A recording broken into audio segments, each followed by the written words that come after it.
عليكم ورحمة الله وبركاته. الحمد لله الحمد لله على نعمة الإسلام وكفى بنا من نعمة وما بنا من نعمة فمن الله وأسبغ علينا نعمه ظاهرة وباطنة. بشرى لنا معشر الإسلام إن لنا من العناية ركنا غير منهدم لما دعا الله داعينا لطاعته بأكرم الرسل كنا أكرم الأمم. Kebahagiaan tersendiri bagi kami di saat ini bisa berziarah, bersilaturahim ke kediaman daripada para guru-guru di Tangerang ini. Di tempat kediaman Kiai Haji Abdul Fattah, dan juga berkumpul dengan bunga daripada murid-murid beliau di saat ini, yang mungkin tidak mampu kami sebutkan nama-nama antum semua di saat ini, namun tidak mengurangi rasa hormat kami dan ta'zim kepada antum semua. Inilah keadaan mereka, orang-orang yang memiliki ikatan dengan Rasulullah sallallahu alaihi wa ala alihi wasallam. Kebahagiaan demi kebahagiaan akan selalu bersama mereka, dimanapun mereka berada. Mereka hidup di dunia bahagia, hidup di alam barzakh akan lebih bahagia lagi, sampai di akhirat akan lebih bahagia lagi. Dan puncak kebahagiaan yang terus terang, puncak tersebut masih ada lagi puncak-puncak yang lainnya, tatkala mereka akan bersama Nabi Muhammad SAW di surga Allah Subhanahu wa taala. Nabi Muhammad sallallahu alaihi wa ala alihi wasallam diutus oleh Allah dengan waktu dari usia 60 tahun tersebut, 23 tahun kenabian Nabi Muhammad sallallahu alaihi wa wasallam. Namun itulah miniatur daripada kehidupan manusia kapanpun, dimanapun mereka berada. Sehingga kalau dipertanyakan apa sebenarnya kiat bagi kita di masa yang serba canggih ini, dan mungkin masa depan lagi yang lebih canggih nanti, kiatnya tidak ada lain, kenali Rasulullah sallallahu alaihi wa wasallam, telaah sejarah beliau, resapi benar-benar dengan pola fikir yang hanya condong untuk Rasulullah, tidak ada kecondongan kepada siapapun juga di muka bumi ini.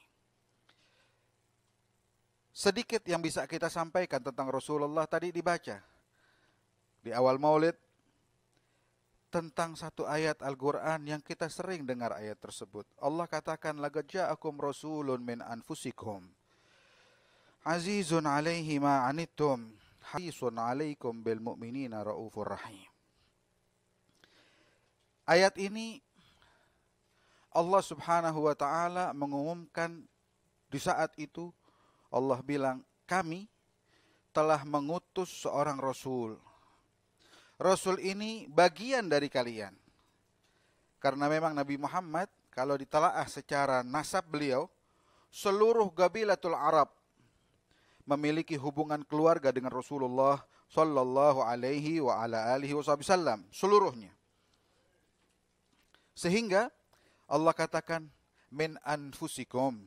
Dalam qiraah lain dibaca min anfasikum, artinya dari orang yang terbaik di antara kalian, orang yang keturunannya terbaik di antara kalian, orang-orang bangsa Arab, Rasulullah sallallahu alaihi wa alihi wasallam.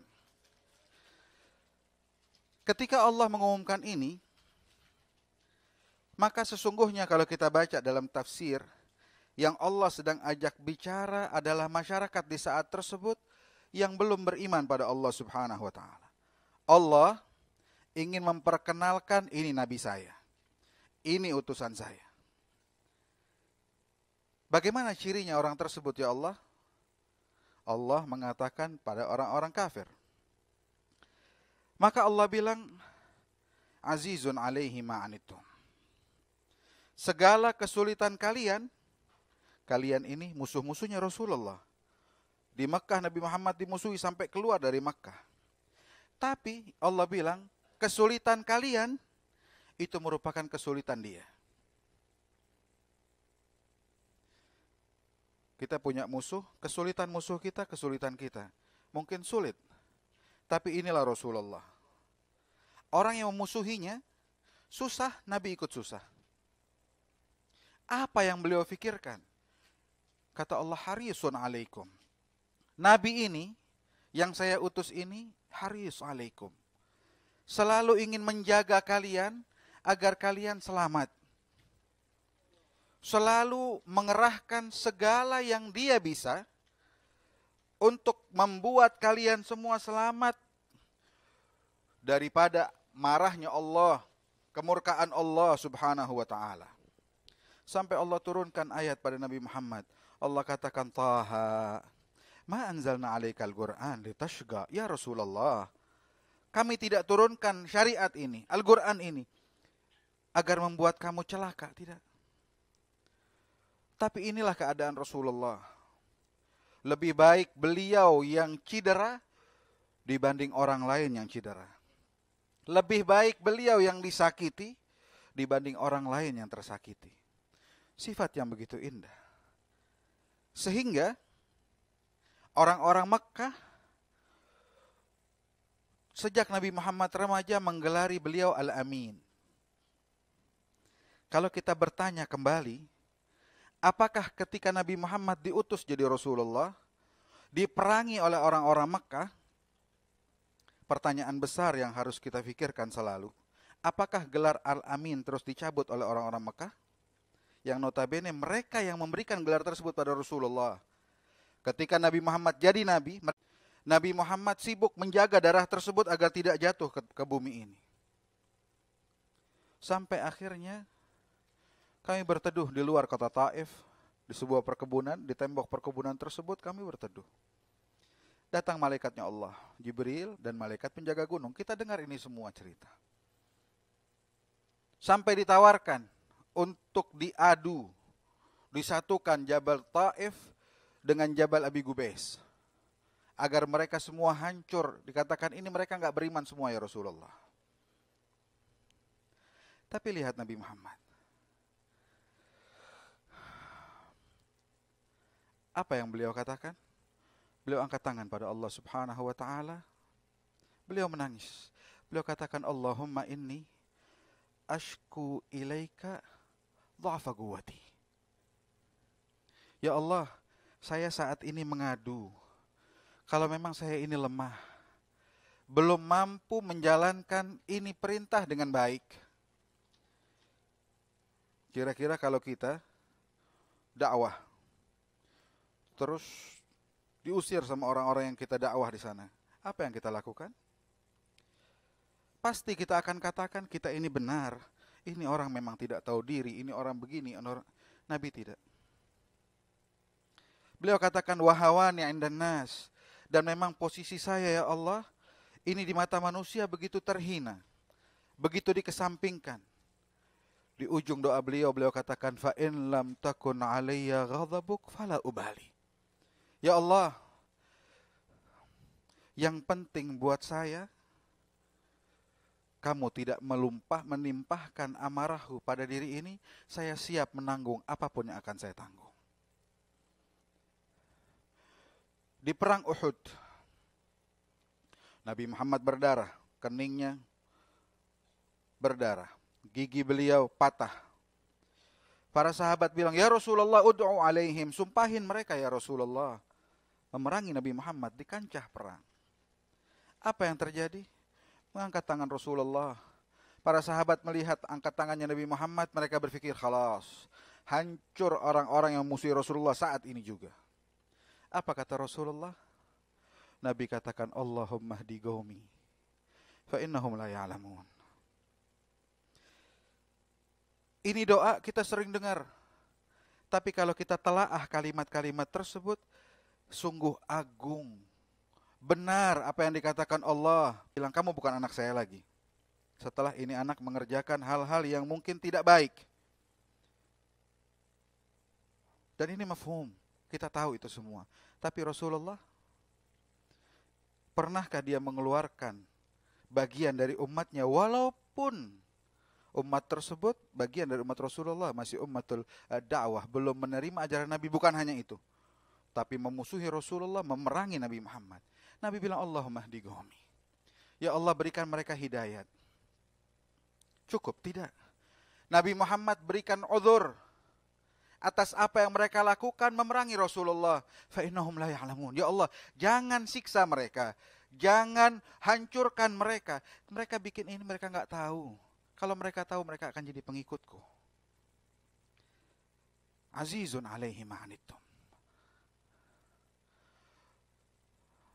Banyak para ulama ahli dzauq ketika baca ini ayat, kalau kita biasa baca laqad ja'akum rasulun min anfusikum aziz. Begitu, kita berhenti di kalimat aziz. Laqad ja'akum rasulun min anfusikum, kita berhenti di situ. Azizun alaihi ma'anittum. Mereka ahli dzauq mengatakan kami enggak mau baca begitu. Kami bacanya beda. Bacanya bagaimana? Mereka baca laqad ja'akum rasulun min anfusikum aziz. Telah datang kepada kalian rasul, bagian dari kalian. Nama beliau di antara namanya Rasulullah Aziz. Apa sifatnya? Alaihi ma'anitum. Semua yang menimpa kamu, Nabi ini maunya itu semua ditimpahkan kepada beliau. Ini sifat Rasulullah. Buat siapa? Buat musuhnya. Buat orang yang memeranginya. Adapun buat orang-orang yang ikut dengan Rasulullah, bil mu'minina raufur rahim. Allah sematkan dua nama Allah kepada Rasulullah, Rauf Rahim. Sampai ini malaikat ketika menawarkan untuk menghancurkan orang-orang Taif, Nabi bilang, yang saya harap bukan kehancuran mereka, tapi akan keluar dari sulbi mereka orang-orang yang beriman pada Allah Subhanahu wa ta'ala. Dan terjadi itu. Seluruh putra-putra yang lahir dari penduduk Taif di saat tersebut, semuanya beriman pada Allah Subhanahu wa ta'ala. Sehingga ulama-ulama kita bilang, kalau kita dakwah, kalau kita ceramah, kita jangan terbatas untuk didengarkan oleh orang-orang yang hadir, lah, tapi niatkan apapun yang masih tersimpan di sulbi mereka, agar benih-benih tersebut pun mendengarkan ucapan dan sampai pada mereka, sehingga dakwah ini tidak terbatas. Bahkan orang-orang yang belum datang pun mendapatkan bagian dari dakwah tersebut. Inilah keadaan mereka, orang-orang yang dekat dengan Allah Subhanahu wa ta'ala. Sebagaimana Nabi Muhammad, apa yang beliau dakwahkan, beliau niatkan untuk orang-orang yang masih dalam sulbi orang-orang Taif itu. Azizun alaihi ma'anittum harisun alaikum bil mu'minina raufur rahim. Dengan orang mukmin rauf rahim. Sampai Nabi waktu meninggal dunia, Nabi tanya, apakah ini rasa sakit dari sakaratul maut? Malaikat bilang, ya Rasulullah, ini cara terbaik dan cara yang paling indah. Tidak pernah kita mencabut nyawa sebelummu dan setelahmu dengan cara yang terbaik ini. Nabi merasakan sakit. Apa yang terjadi? Nabi minta sama Allah agar semua rasa sakit dari umatnya di masa sakaratul maut akan ditimpahkan kepada beliau semua. Inilah Rasulullah sallallahu alaihi wa ala alihi wasallam. Sehingga mereka, para sahabat Rasulullah, mereka tahu akan hal ini.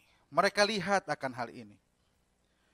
Mereka mengalami akan hal ini dan mereka faham bahwa kebahagiaan mereka berada sesuai dengan bagaimana ikatan hubungan mereka dengan Rasulullah sallallahu alaihi wa ala alihi wasallam. Sehingga kita lihat mereka, para sahabat Rasulullah, usaha mereka hanya ingin menjadikan Nabi Muhammad bahagia dengan mereka, senang dengan mereka. Ketika turun firman Allah Subhanahu wa ta'ala, Allah katakan, wallahu ya'simuka minan nas. Nah, Allah telah menjagamu ya Rasulullah dari manusia. Itu biasa dulu orang-orang jaga di sekitar rumah Rasulullah. Akhirnya di malam tersebut Nabi katakan semua pulang. Tidak perlu jaga lagi malam ini karena Allah sudah jamin itu. Tengah malam Rasulullah terbangun, merasa di depan ada orang masih. Buka pintu, ada satu sahabat. Nabi bilang, bukankah saya sudah perintahkan pulang? Dia bilang, ya Rasulullah, saya di sini bukan ngejagain kamu. Kan ngejaga nggak boleh, saya nggak jagain kamu ya Rasulullah. Allah yang jagain kamu. Tapi saya di sini sebagai khadim. Saya di sini sebagai pembantumu ya Rasulullah. Takut kalau tengah malam kamu butuh sesuatu, biar saya yang menolong kebutuhan kamu tersebut. Nabi Muhammad gembira di saat itu. Dan kegembiraan Rasulullah membuka seluruh pintunya Allah Subhanahu wa taala. Apa yang terjadi? Nabi katakan, salni. Nabi bilang, salni, minta, mau apa kamu? Nabi gembira di saat tersebut, membentangkan pintu yang begitu luas. Mau apa? Ini sahabat bilang, amhilni galil ya Rasulullah, biarin saya sebentar berfikir ya. Fadal. Lantas dia berfikir, lalu dia datang ke Rasulullah. Ya Rasulullah, kalau saya minta kekayaan, pasti saya akan menjadi orang yang paling kaya di dunia. Saya minta menjadi pemimpin, saya pasti jadi pemimpin yang paling memimpin seluruh dunia ini. Doa Rasulullah. Tapi ya Rasulullah, saya minta satu hal. Apa itu? As'aluka murafagatak fil jannah. Mereka faham bahwa yang mereka cari sesungguhnya adalah keridhaan Allah Subhanahu wa taala. Bagaimanapun kondisi hidup mereka, yang mereka cari hanya ridhanya Allah, dan mereka tahu ridhanya Allah pintunya namanya Muhammad ibn Abdullah. Saya mau berduaan dengan kamu di surga nanti ya Rasulullah. Jadi pendampingmu di surga Allah. Apakah Nabi tolak doa tersebut? Tidak. Doa tersebut diiyakan oleh Rasulullah. Hanya Nabi katakan, a'inni alaiha bikathratis sujud. Bantu saya atas permintaanmu ini dengan perbanyak sujud pada Allah Subhanahu wa taala. Sujud dengan sesungguh-sungguhnya. Dikatakan oleh ulama, orang yang mendapatkan hakikatus sujud, dia pasti selalu dalam keadaan sujud, kapanpun, dimanapun. Lagi sholat, dia sujud. Lagi ngobrol, dia sujud. Lagi berjalan, dia sujud. Ketundukannya kepada Allah akan terlihat jelas di wajah mereka. Makanya Allah bilang dalam ayat yang lain, simahum fi wujuhihim min atharis sujud.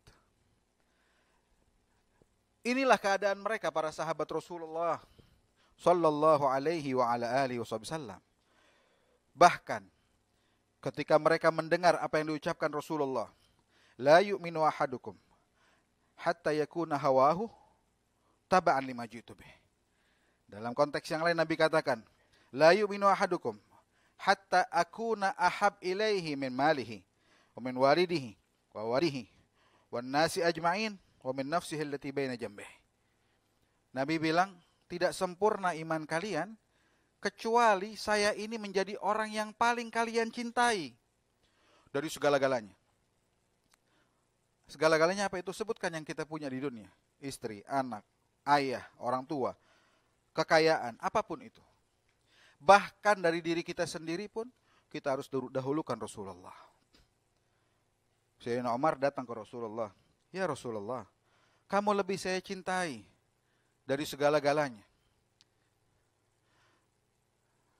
Jangan salah, tabiat orang-orang Arab, dia nggak bisa mendahulukan orang lain dari keluarganya. Ya, sampai saat ini. Mereka nggak bakal bisa mendahulukan orang lain dari anaknya. Apalagi dari dirinya sendiri. Tidak salah kalau Nabi Muhammad mengatakan demikian, untuk apa? Untuk menghancurkan nufus, hawa yang buruk tersebut dari umat Nabi Muhammad sallallahu alaihi wasallam. Datang Sayyidina Umar. Tapi ya Rasulullah, kalau dari diri saya sendiri, rasanya saya belum bisa kamu lebih dulu dibanding diri saya. Ulama mengatakan, ini Sayyidina Umar bertanya pada Rasulullah, karena beliau merasa ingin memastikan apa yang terjadi dalam dirinya. Dan ingin meminta istisyarah dari Rasulullah. Istifsyar. Bagaimana arahan Rasulullah? Karena kegalauan yang ada pada dirinya, beliau tanya. Kata Nabi Muhammad, la ya Umar, nggak bisa. Harus saya lebih dari dirimu sendiri. Maka langsung saat tersebut, al-an anta ya Rasulullah, kamu lebih saya cintai dibanding diri saya sendiri. Siapa itu Umar bin Khattab? Adalah orang yang sebelum masuk Islam selalu merasa dirinya benar. Selalu merasa ya, dirinya pemimpin. Sampai adiknya ketika masuk Islam perempuan itu dipukul sama Sayyidina Umar sampai berdarah mulutnya. Ini orang Arab kalau dia mukul perempuan tuh aib. Tapi lihat karena gejolak dari dirinya ya, sampai kayak begitu. Tapi setelah masuk Islam, mendengar apa yang dikatakan Rasulullah, berubah keadaannya. Datang satu orang Yahudi, namanya Zaid ibn Za'nah. Ya, nah. Datang beliau ini, Nabi Muhammad pernah ada tamu, perlu makanan, perlu biaya. Akhirnya ketemu Yahudi ini yang mengasih biaya tersebut. Nabi katakan tanggal sekian saya bayar. Belum datang waktu untuk membayar utang tersebut, datang ini orang, ya, menarik ridanya Rasulullah sampai Nabi sulit bernafas. Dia katakan, ya Muhammad, iqdi dainak, bayar hutangmu. Sayyidina Umar lihat begitu, keluarin pedangnya. Lihat ini orang Yahudi nggak beradab dengan Rasulullah. Nabi menahan Sayyidina Umar, katakan, ya Umar, ana wa huwa ila ghairi dzalika ahwaj. Nabi bilang, ya Umar, saya dan juga orang ini kepada selain pedang kamu tuh kami lebih butuh. Butuhnya nggak pedang, tapi yang lain. Apa ya Rasulullah? Ya Umar, kamu seharusnya menasehati kami berdua.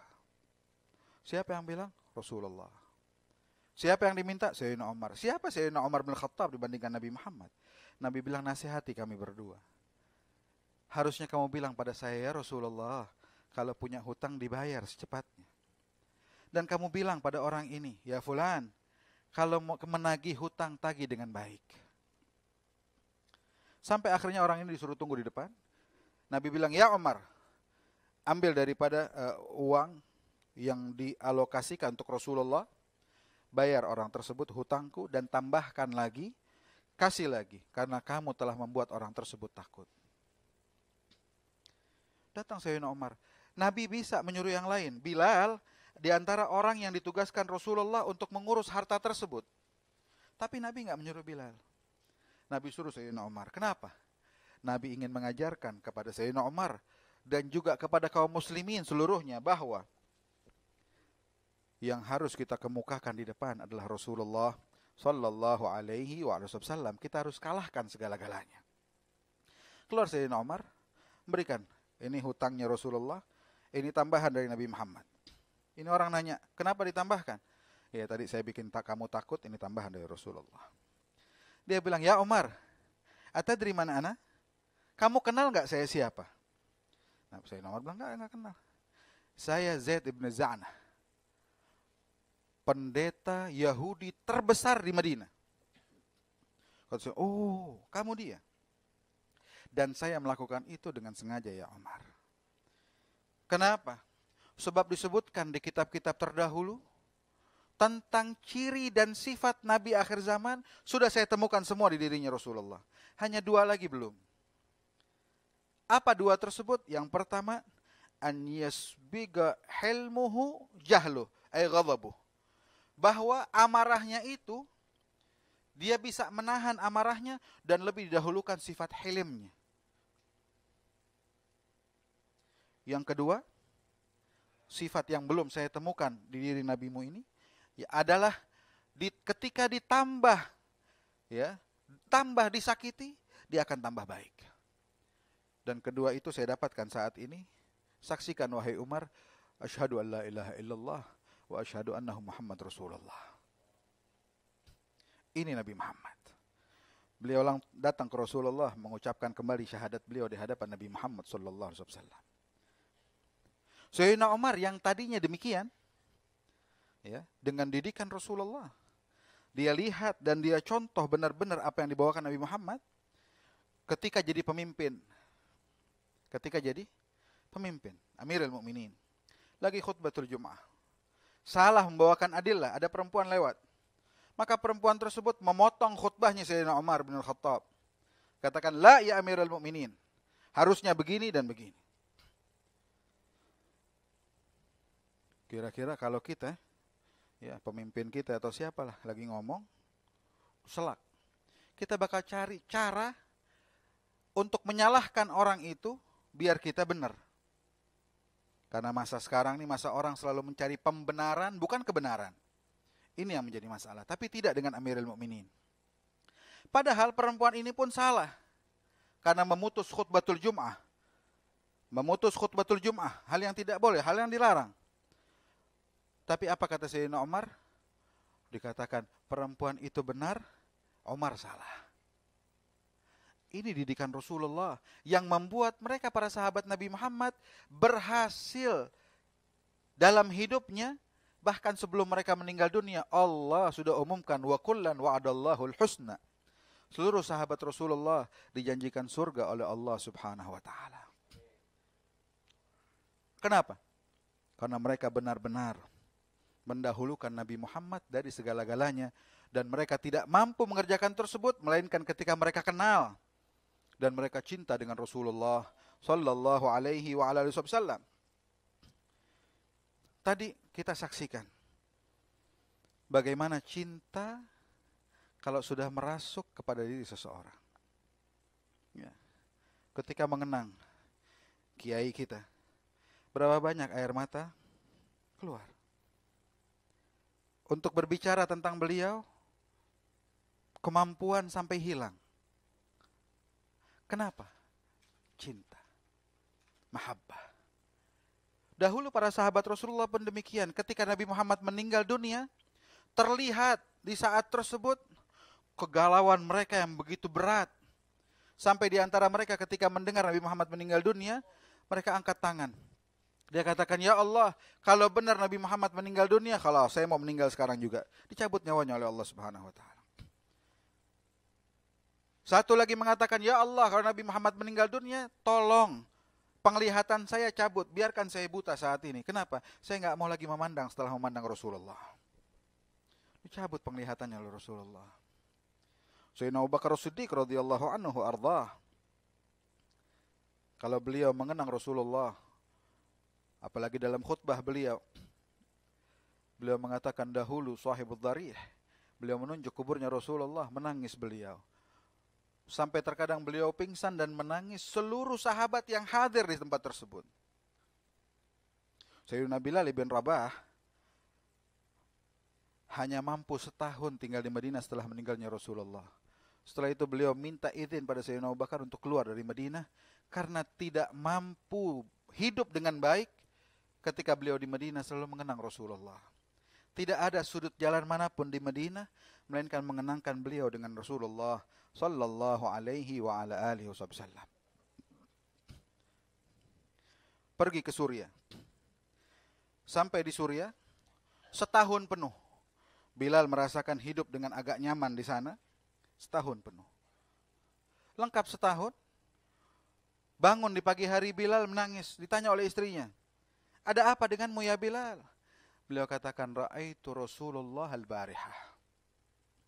Semalam saya bermimpi memandang Rasulullah sallallahu alaihi wa alihi wasallam. Kira-kira kalau kita bertanya kepada murid-murid almarhum, gimana gembiranya mereka kalau diizinkan oleh Allah ketika tidur di malam hari melihat gurunya? Senang, gembira. Setidaknya bisa meluapkan kerinduan yang selama ini ada. Apa yang terjadi di hati kita ketika kita dengar Bilal mengatakan, ra'aitu Rasulullah al-barihah.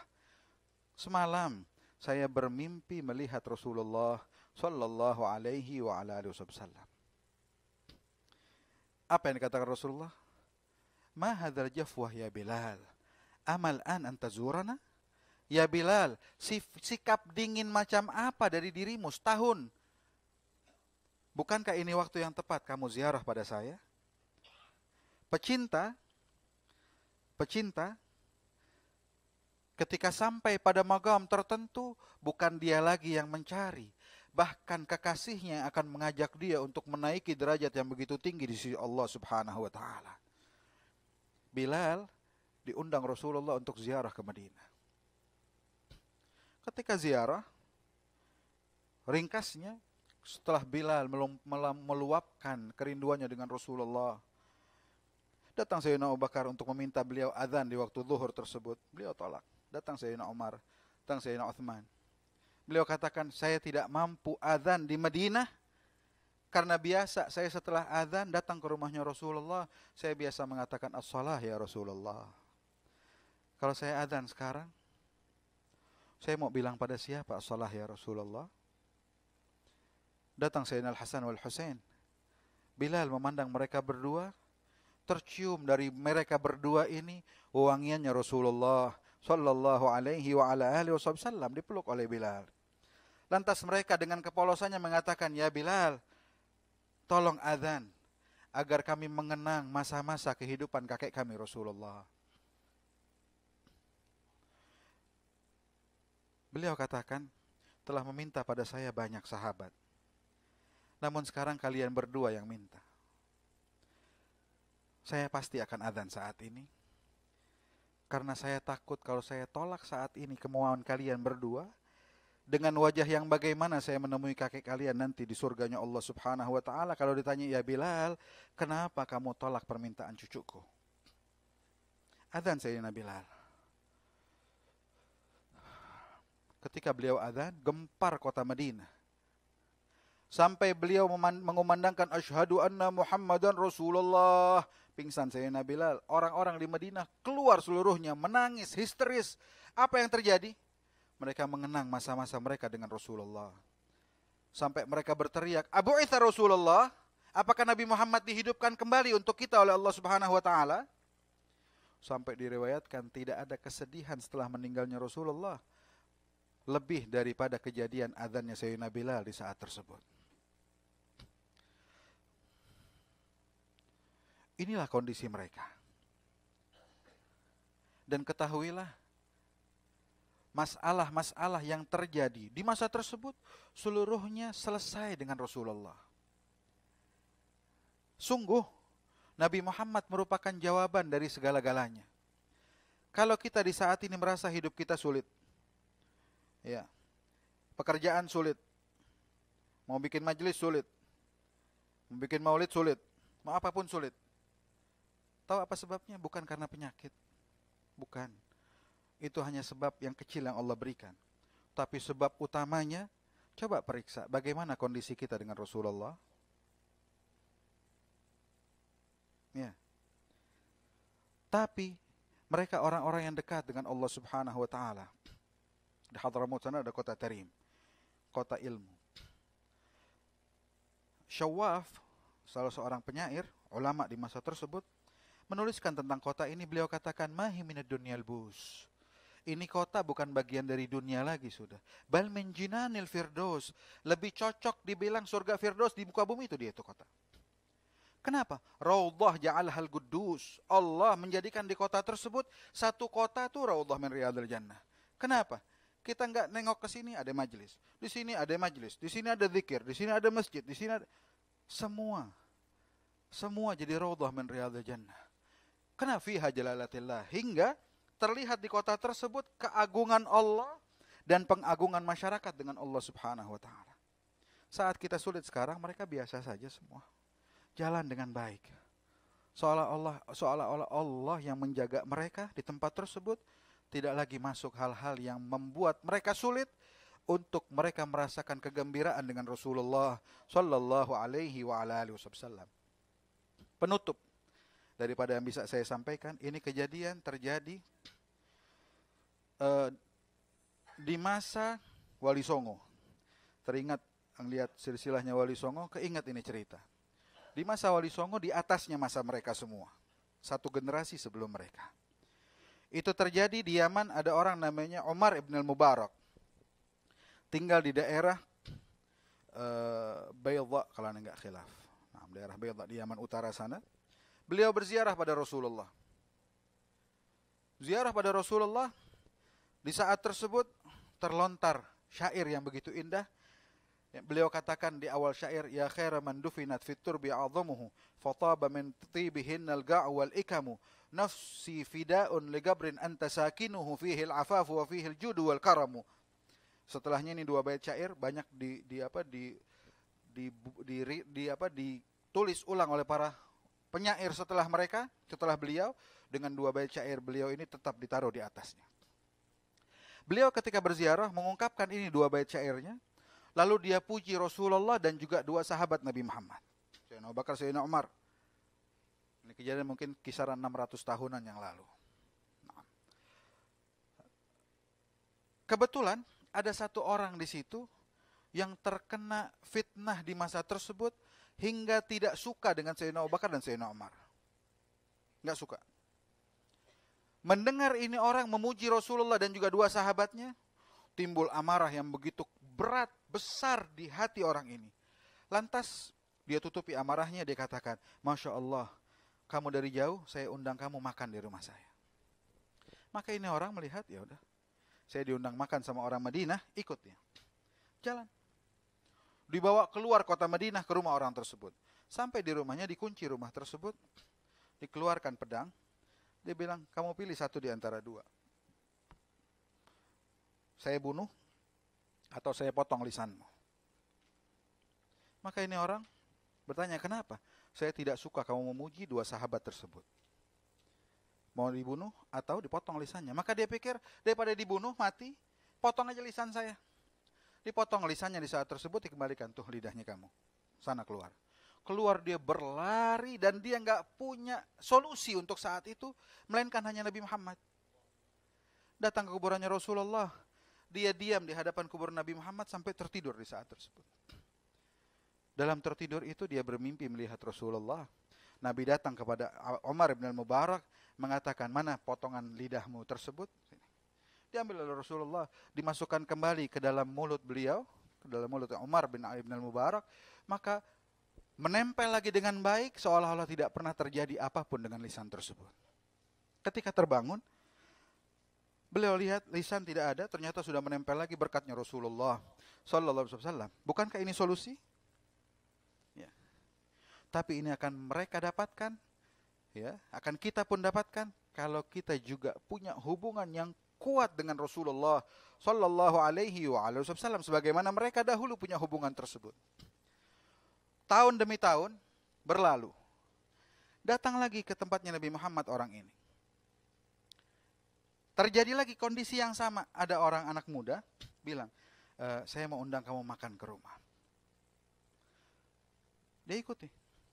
Ketika dia ikuti, keluar kota Madinah, dia teringat, ini jalan yang dulu saya lewat di jalan ini nih. Ke rumah orang yang motong lisan saya. Ketakutan dia. Maka ini anak muda bilang, kamu jangan takut. Saya tahu kisah kamu dengan ayah saya tahu itu. Dan kamu akan datang ke rumah itu lagi, tapi kamu akan aman. Tidak akan ada kesulitan untukmu. Maka diajak masuk. Ketika diajak masuk, dia melihat di tengah rumah tersebut ada kandang. Dalam kandang tersebut ada kera. Ketika orang ini masuk, kera tersebut berubah, berontak dengan begitu kuat. Sampai ditanya, apa ini kera ini? Dia bilang, iya. Saya sekarang mau memperlihatkan bagaimana nasib orang tua saya. Setelah dia memotong lisanmu, Allah rubah dia jadi kera sampai sekarang kayak begini. Solusi orang yang dekat dengan Rasulullah dan bagaimana kehinaan orang yang melanggar apa yang diperintahkan Nabi Muhammad SAW. Maka dari itu mari kita ini hidup di zaman yang serba mudah, semuanya mudah. Ya. Orang dulu kalau mau ghibah susah. Tapi kalau kita ghibah gampang. Sendirian bisa ghibah. Kita tinggal pencet tuh. Ghibah kita tersebar. Bukan 1-2 orang. Orang dulu kalau ghibah paling berdua, bertiga. Orang sekarang, Masya Allah. Bisa 200 juta orang dengar ghibahnya dia. Gimana itu dosanya? Orang dulu mau ngebohong susah. Ya. Gak bisa orang dulu tuh ngebohong sama satu kampung. Enggak. Paling ngebohong ya mau tetangga. Ya. Orang sekarang mau ngebohong sama satu negeri lagi. Sama satu bumi lagi, bisa. Namun ketahuilah, di saat kita melanggar apa yang diatur Rasulullah, yang akan kembali pada kita hanya kehinaan dari Allah Subhanahu wa taala. Pelajaran sudah kita lihat. Di saat perang Uhud, di saat sahabat Nabi Muhammad, Nabi bilang jangan turun kepada ar-rumah, pemanah tersebut. Ketika mereka turun dengan apa? Dengan ijtihad mereka. Mereka lihat perang sudah usai.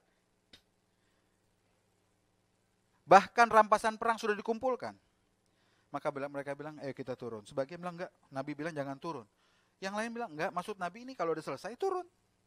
Maka turun kebanyakan mereka para sahabat Rasulullah. Khalid bin Al-Walid yang saat itu masih berada di kelompok kaum musyrikin, berbalik menyerang mereka dari atas bukit tersebut. Dia berbalik, naik ke atas bukit. Akhirnya terjadi apa yang terjadi. Apa sebabnya? Nabi bilang jangan turun, mereka turun. Kira-kira bagaimana nasib kaum, nasib manusia, yang mereka bukan melanggar satu atau dua, tapi mungkin ratusan dari apa yang Nabi siapkan. Batasan-batasan kita langgar. Jangan caci maki, kita caci maki. Jangan memfitnah, kita memfitnah. Ya. Ya Allah. Makanya inilah yang kita rasakan saat ini. Maka dari itu mari kembali dengan Rasulullah. Kembali dengan Nabi Muhammad. Mumpung contoh masih ada di hadapan kita. Ya, walaupun Kiai Abdul Fattah meninggal, tapi beliau punya contoh hasil daripada kerja beliau. Paling tidak mari kita contoh para ulama-ulama kita agar kita selamat. Tadi disebutin dalam managibnya. Beliau enggak mau masjid jadi tempat politik, kan begitu? Apa yang terjadi sekarang? Masjid kita tempat riba. Masjid kita tempat caci maki. Masjid kita tempat ngatain orang. Bukan hanya tempat politik, lebih parah dari itu semuanya. Padahal dulu tuh yang ada kayak begitu, cuma di jalanan pakai panggung. Ya, pakai panggung untuk acara politik, acara nyanyi-nyanyi, gitu. Dia ngatain orang, tapi sekarang enggak, di masjid kita digituin. Obatnya satu, mari kita kembali ke jalan Allah. Ada satu guru-guru kami bilang, nih kita susah sekarang bikin majelis, susah mau ketemu aja. Iya, dulu waktu Allah berikan kepada kita kemudahan, kita nggak syukuri nikmat tersebut. Majelis kita jadi tempat caci maki. Akhirnya Allah hukum kita bikin majelis susah. Ayo deh, nih dibalik kesusahan ini nih, kita balik pada Rasulullah. Mudah-mudahan dengan berkat almarhum keadaan kita diperbaiki oleh Allah Subhanahu wa taala. Berkat murid-murid beliau, keluarga beliau, anak-anak beliau, dan juga berkat istri beliau. Mudah-mudahan ya, kita semua nih diberikan gobul oleh Allah Subhanahu wa taala dan dijadikan keberuntungan selalu bersama kita, selalu bisa masuk ke dalam rombongan almarhum dan juga guru-guru almarhum sampai ke Rasulullah sallallahu alaihi wa ala alihi wasallam. Rabbi fanfa'na bi barakatihim wa hdinal husna bi hurmatihim wa amitna fi tariqatihim wa mu'afati minal fitani wa sallallahu ala sayyidina Muhammadin wa sallam walhamdulillahi rabbil alamin. Wassalamu alaikum warahmatullahi wabarakatuh.